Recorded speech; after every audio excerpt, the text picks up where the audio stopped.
Po ng Sunday sa ating lahat. So ito po yung bago nating pinagpapares.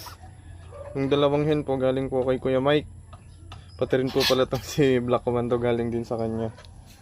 So ito po yung isang pullet tsaka yung isang mami. Pinagpapahinga po muna natin. Stop breeding muna sila. Ito po yung isang cock. Pahingaling din po muna. Wala pang maipapares eh. Si Bulik po, tsaka yung isang hen nandito po muna, pansamantala. Ito po yung ating mga cockerel. Malalaki na din sila. Yan. Ito yung kanilang kuya. Ito po.